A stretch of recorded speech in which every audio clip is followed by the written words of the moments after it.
अब हम स्टार्ट करेंगे अपने चैप्टर बायोलॉजिकल क्लासिफिकेशन के बारे में। सिंस डॉन ऑफ सिविलाइजेशन कई सारे अटेम्प्ट्स करे गए थे टू क्लासीफाई लिविंग ऑर्गेनिजम्स। तो एरिस्टोटल जो कि एक साइंटिस्ट थे, उनके द्वारा ये मतलब सबसे पहले थे जिन्होंने अटेम्प्ट किया था a more scientific basis for classification, जो कि बेस्ड था सिंपल मॉर्फोलॉजिकल कैरेक्टर्स पे। तो इन्होंने प्लांट्स को और एनिमल्स को डिस्क्राइब किया था। तो प्लांट्स को इन्होंने करा था ट्रीज, श्रब्स और हर्ब्स। हर्ब्स मतलब बहुत छोटे छोटे घास टाइप के, उससे बड़े वाले को श्रब्स में और जो सबसे बड़े वाले उनको उसने ट्रीज में। ऐसे एनिमल्स को उसने क्लासीफाई करा था एनीमिया और एनेमिया में। एनेमिया मतलब जिसमें आरबीसीज नहीं होती हैं, और इनेमिया जिसमें आरबीसीज प्रेजेंट होती है। ए मतलब एब्सेंट मतलब आरबीसी एब्सेंट वाले एनेमिया। लीनियस ने क्या करा था? लीनियस ने दो किंगडम ऑफ क्लासिफिकेशन दिया था प्लांटी, जो कि क्या थे, किंगडम प्लांटी और किंगडम एनिमेलिया। बट ये डिस्टिंग्विश नहीं कर पा रहे थे between prokaryotes and eukaryotes, unicellular and multicellular organisms and photosynthetic जो कि ग्रीन एल्गी हैं और नॉन फोटोसिंथेटिक जो कि फंजाई हैं। ये क्लासिफिकेशन करा गया था और इजी टू अंडरस्टैंड था, लेकिन लार्ज नंबर ऑफ ऑर्गेनिजम्स किसी भी कैटेगरी में नहीं आ रहे थे। तो हेंस मतलब ये काफी टाइम तक तो यूज हुआ, लेकिन जो टू किंगडम क्लासिफिकेशन है वो इनएजुकेट फाइंड किया गया, मतलब देखा गया कि इनएजुकेट है। तो बिसाइड ग्रॉस मॉर्फोलॉजिकल को हटा के उसके अलावा एक नीड देखी गई फॉर इंक्लूडिंग अदर कैरेक्टरिस्टिक्स, जो कि क्या थी, cell structure, nature of the wall, mode of nutrition, habitat and the mode of reproduction and their evolutionary relationships.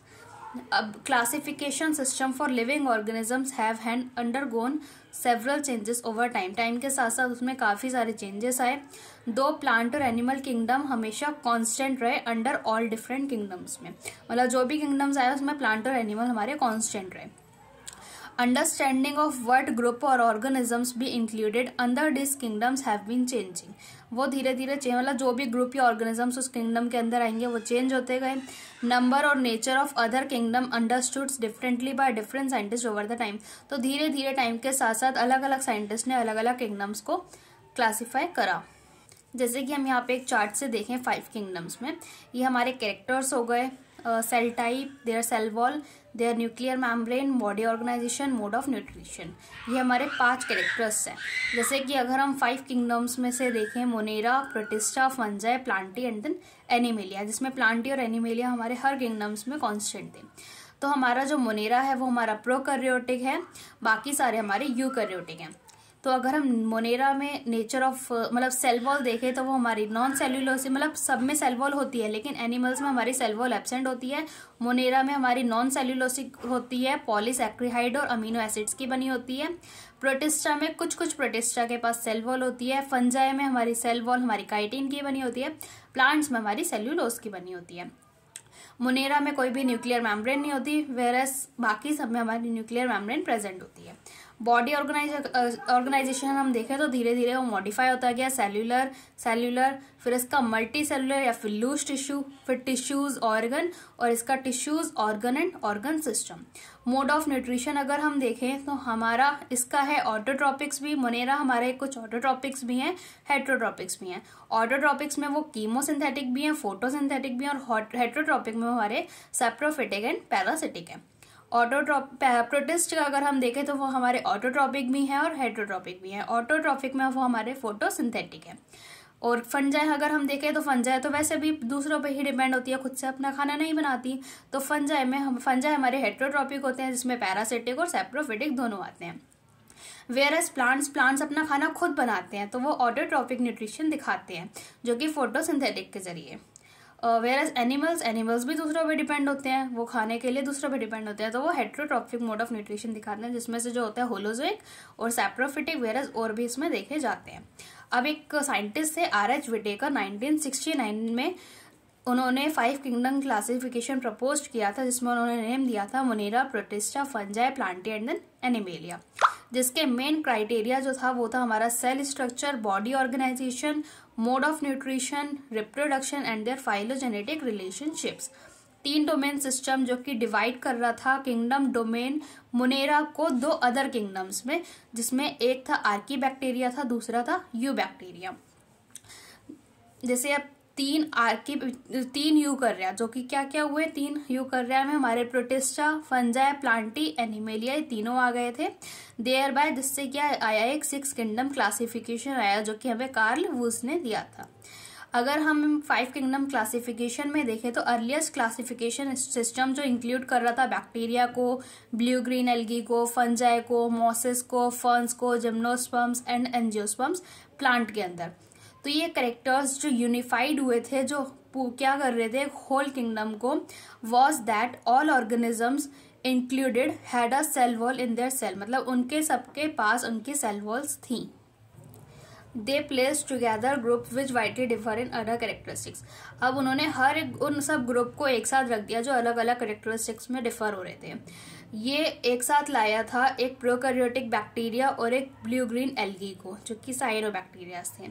While जो अदर ग्रुप्स थे जो कि यूकैरियोट्स थे, ऑल्सो इसने क्या करा था, ग्रुप्ड करा था यूनिसेल्युलर और मल्टीसेल्युलर को एक साथ, जैसे कि क्लेमाइडोमोनास और स्पाइरोगायरा हो गए, उन दोनों को उसने एक साथ रखा था एल्गी के अंदर। ये क्लासिफिकेशन डिफरेंशिएट नहीं कर पा रहा था हेटेरोट्रॉपिक ग्रुप्स में, जैसे फंजाई हो गए, और ऑटोट्रॉपिक्स जो कि हमारे ग्रीन प्लांट हो गए। ऑल्सो साथ ही साथ ये शो कर रहा था एक कैरेक्टरिस्टिक डिफरेंस उनके वॉल कंपोजिशन में, जैसे काइटिन हमारी फंजाई में दिखती है, सेल्यूलोसिक हमारे ग्रीन प्लांट्स में दिखती है। जब ये सच कैरेक्टरिस्टिक्स देखी गई थी, कंसीडर करी गई थी, तो फंजाई को एक अलग किंगडम में रख दिया गया, किंगडम फंजाई के अंदर।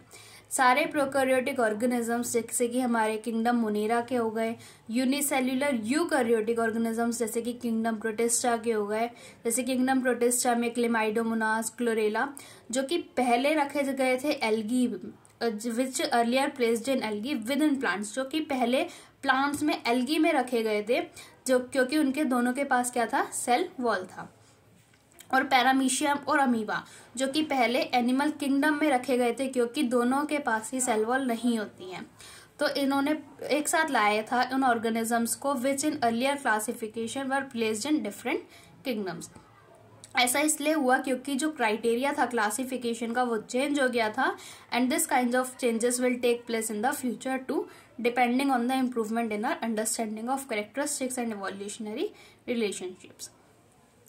ओवर टाइम एंड अटेम्प्ट, अब धीरे धीरे टाइम के साथ एक अटेम्प्ट किया गया to evolve a classification system जो रिफ्लेक्ट कर रहा था ना कि सिर्फ मॉर्फोलॉजिकल बल्कि फिजियोलॉजिकल, ना कि सिर्फ मॉर्फोलॉजिकल, फिजियोलॉजिकल और रिप्रोडक्टिव सिमिलैरिटीज को, बल्कि साथ ही साथ फाइलोजेनेटिक को भी, जो कि बेस्ड थी इवोल्यूशनरी रिलेशनशिप्स पे। अब अगर हम पहले किंगडम मोनेरा के बारे में पढ़ें तो इसके जो सोल मेंबर्स है, अकेले मेंबर्स जो है वो इनके हमारे बैक्टीरिया हैं, जो कि मोस्ट अबंडेंट माइक्रो ऑर्गेनिजम्स हैं। बैक्टीरिया जो कि ऑलमोस्ट एवरीवेयर, मतलब हर जगह देखे जाते हैं। अगर हम एक मुट्ठी में सॉइल को ले लें तो उसमें भी काफ़ी 100 बैक्टीरियाज पाए जाएंगे। ये साथ ही साथ एक्सट्रीम हैबिटेट्स में भी पाए जाएंगे, हॉट स्प्रिंग्स में, डेजर्ट्स में, स्नो में, डीप ओशियंस में, और जहाँ पे बहुत ही कम लाइफ फॉर्म सरवाइव कर सकती है वहां पे भी मिलते हैं। काफी सारे तो हमारे पैरासाइट्स की तरह भी रहते हैं, मतलब इन और ऑन द ऑर्गेनिजम्स, मतलब ऑर्गेनिज्म के अंदर या ऑर्गेनिज्म के ऊपर भी रहते हैं काफी सारे बैक्टीरिया जो कि पैरासाइट की तरह होते हैं। बैक्टीरिया जो कि कैटेगराइज्ड होते हैं 4 कैटेगरीज में उनके शेप के बेसिस पे, जैसे कि स्पैरिकल, कोकस जिसको प्लूरल में कोकाई कहा जाएगा, ये इसका स्ट्रक्चर हो गया। रॉड शेप्ड जो कि बैसिलियस है, प्लूरल इसका बैसिलियाई है, जिसके एंडोस्पोर्स मतलब अंदर देखे जाते हैं स्पोर। कॉमा शेप्ड जो कि विब्रियम है, जिसको प्लूरल में विब्रियो कहा जाएगा, कॉमा शेप्ड जैसा। और स्पाइरियल जो कि स्पिरिलियम है, जिसको प्लूरल में स्पिरिलिया कहा जाएगा, ऐसा कुछ दिखेगा। जो बैक्टीरिया का स्ट्रक्चर है वो तो काफी सिंपल है, लेकिन इसका बिहेवियर काफी कॉम्प्लेक्स है। ये लाइन काफी इंपॉर्टेंट है, नीट के BYQs में क्यों भी है।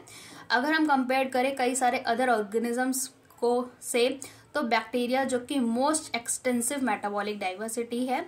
अब जैसे अगर बैक्टीरिया का हम देखें, दोनों होते हैं, ऑटोट्रॉपिक्स भी होते हैं और हेटरोट्रॉप्स भी होते हैं, लेकिन ऑटोट्रॉप्स कम होते हैं, मतलब काफ़ी कम बैक्टीरिया हैं जो अपना खाना खुद बना पाएंगे, लेकिन जो मेजॉरिटी होती है वो दूसरों पे डिपेंड होती है।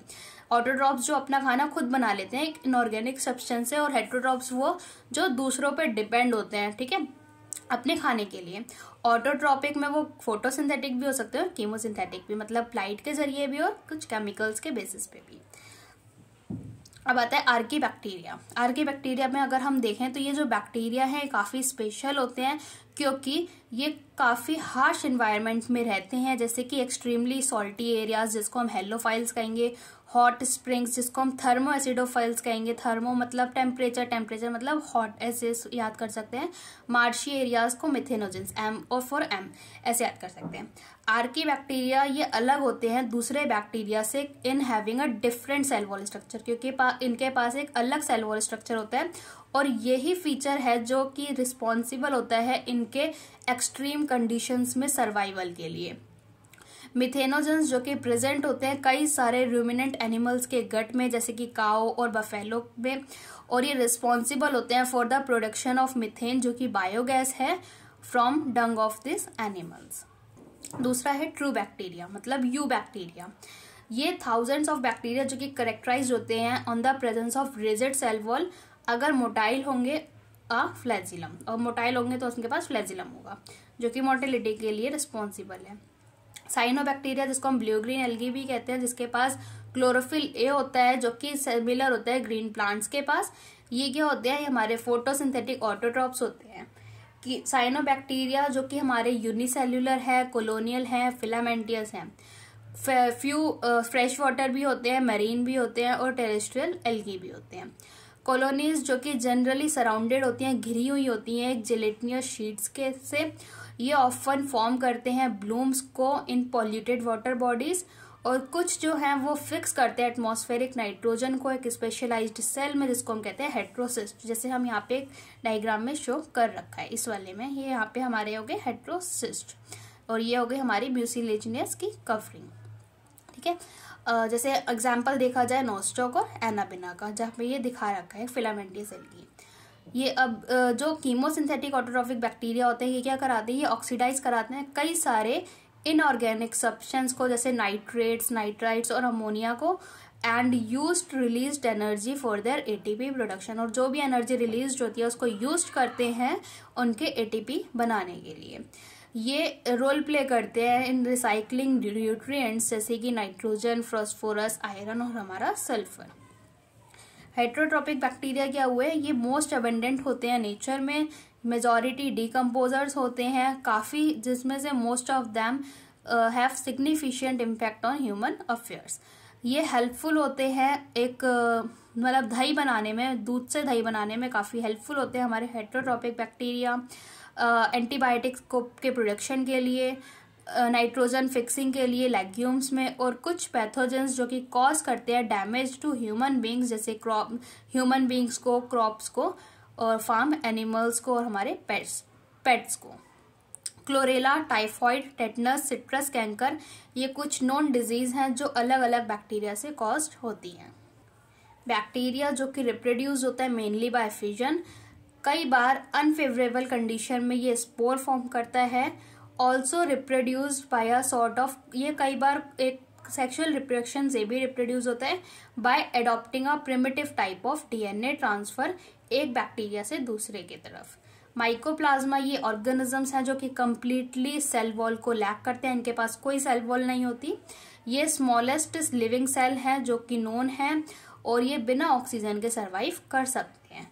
मैनी माइकोप्लाज्मा जो कि पैथोजेनिक होते हैं हमारे प्लांट्स में भी और एनिमल्स में भी, ये भी हमारे एक नीट का पीवाईक्यू है, दोनों में ही वो पैथोजेनिक होते हैं। तो यहाँ पे एक डिवाइडिंग बैक्टीरिया दिखा रखा है, जिसमें हमारी ये है हमारी सेल वॉल, अंदर वाली ये है हमारी सेल मेम्ब्रेन, और ये है हमारा डीएनए। किंगडम प्रोटिस्टा में अगर हम देखें तो ये हमारे यूनिसेलुलर यूकैरियोट्स होते हैं, इनके पास कोई वेल डिफाइंड बाउंड्रीज नहीं होती हैं। बट मे बी अगर एक के लिए वो एक फोटोसिंथेटिक प्रोटिस्टियन है तो वो एक बायोलॉजिस्ट के लिए प्लांट है, तो वो दूसरे मतलब तो वो दूसरे के लिए एक प्लांट है, ठीक है। एक के लिए वो अगर फोटोसिंथेटिक प्रोटिस्टियन है तो वो दूसरे के लिए प्लांट है। प्रोटिस्टा जो कि इंक्लूड करते हैं chrysophytes, dinoflagellates, euglenoids, slime moulds और हमारे प्रोटोजोअन्स। अब जो हमारे प्रोटिस्टा के मेंबर्स हैं वो हमारे प्राइमरीली एक्वेटिक होते हैं। ये जो किंगडम है ये फॉर्म करता है link with the other kingdom जो कि डील करता है with the plant, animals and the fungi. अगर मतलब यूकैरियोटिक होने की वजह से जो प्रोटिस्टियंस की सेल बॉडी है ये वेल डिफाइंड न्यूक्लियस को कंटेन करती है और कुछ अदर मेम्ब्रेन बाउंड ऑर्गेनेल्स को, कुछ के पास फ्लैजिला और सीलिया भी होता है। प्रोटिस्ट जो कि रिप्रोड्यूस करते हैं asexually by the cell fusion, मतलब सेल फ्यूजन से, और sexually by the zygote formation. अब पहला हम देखें क्राइजोफाइट्स। क्राइजोफाइट्स जो इंक्लूड करते हैं हमारे डेस्मिड्स जो कि हम गोल्डन एल्गी जिनको कहते हैं, और हमारे डाई एटम्स। ये फाउंड होते हैं हमारे फ्रेश वाटर में as well as in the marine environment. ये हमारे माइक्रोस्कोपिक होते हैं, छोटे छोटे होते हैं और पैसिवली फ्लोट करते हैं वाटर में, जिसको हम प्लैंकटॉन्स कहते हैं। Most of them are photosynthetic, काफी इनमें से काफी सारे हमारे फोटोसिंथेटिक होते हैं। डाई एटम्स, इसमें जो सेल वॉल होती है वो दो पतली पतली ओवरलैपिंग शेल्स की फिट करके बनती है, जैसे कि हमारा एक सोप बॉक्स होता है, ऐसे करके हो गया, और फिर उसके ऊपर ऐसे करके एक सोप बॉक्स की तरह, ठीक है।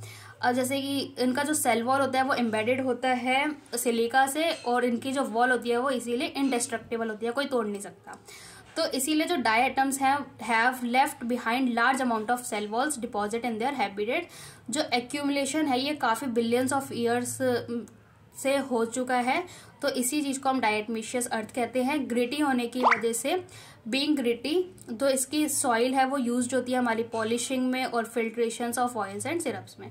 डाई एटम्स को हम चीफ प्रोड्यूसर्स ऑफ ओशियंस भी, chief producers in the oceans, chief oceans के चीफ प्रोड्यूसर्स भी कहते हैं हम डाई एटम्स को। ये हमारा नीट का PYQ है। दूसरा आया हमारा डाइनोफ्लैजिलेट्स। ये हमारे मोस्टली मरीन होते हैं, फोटोसिंथेटिक होते हैं। ये जनरली अपीयर करते हैं येलो, ग्रीन, ब्राउन, ब्लू और रेड में, डिपेंड करते हैं उनके मेन पिगमेंट पे। जो भी उनके सेल में जो पिगमेंट है उस चीज पे वो डिपेंड करेगा। सेल वॉल जिसके पास स्टिफ सेल्यूलोजिक प्लेट होती है, उसके आउटर सरफेस के पास कई सारों के पास दो फ्लैजिला होते हैं, जिसमें से एक लाया करता है लॉन्गिट्यूडनली और दूसरा ट्रांसवर्सली, एक फ्यूरो में बिटवीन देयर सेल प्लेट्स। ये वेरी ऑफन रेड डाइनोफ्लैजिलेट्स जो होते हैं, जिनको हम गर्नियलक्स कहते हैं, ये अंडरगो होते हैं कई सारा रैपिड मल्टीप्लिकेशन में, मतलब बहुत जल्दी जल्दी इनका मल्टीप्लिकेशन होता है, जिसकी वजह से जो हमारा सी है वो रेड दिखता है, जिसको हम रेड टाइड्स कहते हैं।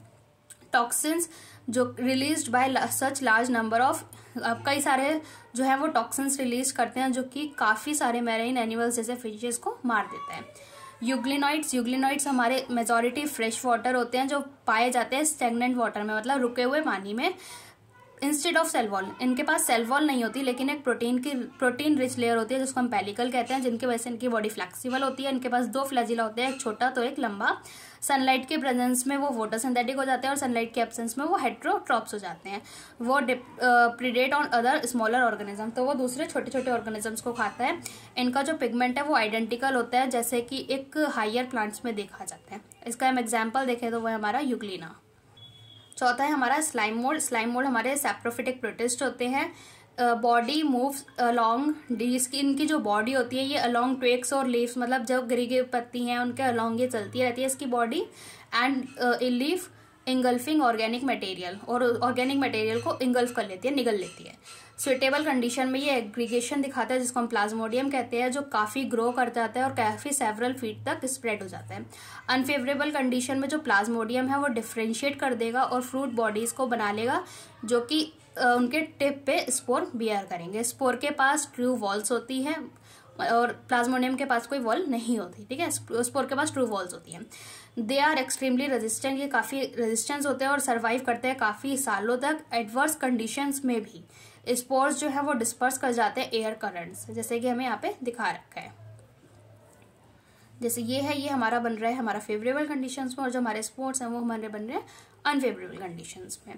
प्रोटोजोन्स क्या है, सारे के सारे प्रोटोजोन्स हमारे हेट्रोट्रॉप्स होते हैं, दूसरों पर डिपेंड करते हैं। ये लिव करते हैं पैरासाइट या फिर प्रेडेटर की तरह। ये प्रिमिटिव रिलेटिव है हमारे एनिमल्स के। 4 मेजर ग्रुप्स ऑफ प्रोटोजोन्स देखे जाते हैं, जिसमें से पहला है अमीबॉइड जो कि लिव कर मतलब रहते हैं फ्रेश वाटर में, सी वाटर में और हमारे सॉइल में। ये मूव करते हैं और कैप्चर करते हैं अपने प्रे को बाय पुटिंग आउट सीडोपोडिया, जिसको हम फॉल्स फीट भी कहते हैं, जैसे हमारा अमीबा में देखा जाता है। इनके जो मेराइन फॉर्म्स हैं उनके पास सिलिका शेल्स होते हैं उनके सरफेस पे, कुछ में से किसी के पास एंटामीबा होता है एज अ पैरासाइट। बायफ्लैजिलेटेड प्रोटोजोअन्स ये आइदर फ्री लिविंग होते हैं या फिर पैरासाइट होते हैं, इनके पास फ्लैजिला होता है। इनका जो पैरासिटिक फॉर्म है ये डिजीज कॉज करता है, जो कि स्लीपिंग सिकनेस, जिसको हम ट्रिपैनोसोमा कहते हैं। सिलिएटेड प्रोटोजोअन्स जो कि हमारा एक्वेटिक होते हैं, एक्टिवली मूविंग ऑर्गेनिजम्स होते हैं, कई सारे थाउजेंड्स ऑफ सिलिया के होने की वजह से इनके पास एक कैविटी होती है जिसको हम गलेट कहते हैं, जो कि खुलती है सेल सरफेस के बाहर। इसका कोऑर्डिनेटेड मूवमेंट होता है ऑफ रोज ऑफ सीलिया, मतलब सीलिया का कोऑर्डिनेटेड मूवमेंट होता है, एक ही तरह का मूवमेंट होता है, जिसकी वजह से water laden with food to be steered in the gullet, जिसकी वजह से गलेट में, उनके कैविटी में, गलेट मतलब कैविटी हुआ, वाटर इकट्ठा हो जाता है। जैसे कि एग्जांपल हम देखें पैरामीशियम का। फिर आता है हमारा स्पोरोजोन्स। स्पोरोजोन्स क्या है? ये इंक्लूड करता है डाइवर्स ऑर्गेनिजम्स, जैसे they have infectious spores like stage in their life cycle. इनके लाइफ साइकिल में इन्फेक्शियस स्पोर लाइक स्टेज होता है। मोस्ट नोटोरियस होते हैं प्लाज्मोडियम, जो कि पैरासाइट, मलेरियल पैरासाइट है, जो कि मलेरिया कॉज करता है। Are disease which has a staggering effect on human population. Malaria क्या है? एक ऐसी डिजीज है जो एक बहुत ही स्ट्रांग इफेक्ट डाल देती है ह्यूमन पॉपुलेशन पे।